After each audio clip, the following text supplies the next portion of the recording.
Gaur, Euskaldunako elkarteak uztailaren 17an zendu zen Joxan Guizi lehendakari ohia omendu nahi du 44. Larramendi torneoaren finala jokatu aurretik. Sar daitezela Euskalduna eta Santo Tomas Liceo futbol taldea.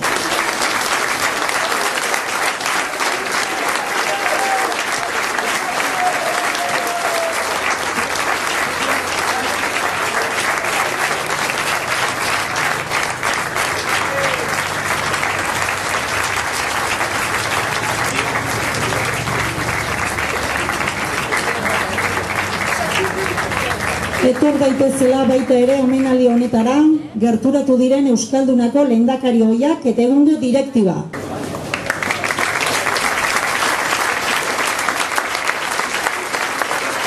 Arditzagun txalo zaparra bero batez, Ana emaztea, Amaia alaba eta Jon semea.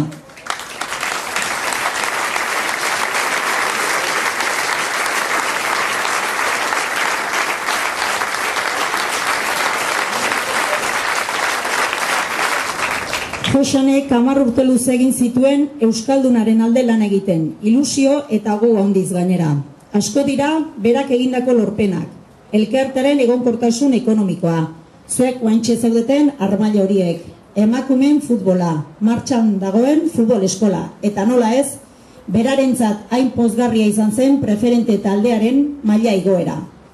Orain, egindako lan eskergori eskertzeko bere emazteari, Amaia alabari eta Jon semeari oroigarreuek emango dizkie Euskaldunako elkartearen izenean. Lehenik eta behin, Salva presidenteari hemen dago, Salva Parada presidenteak Euskaldunako kamiseta markon sartuta seme alabai emango die.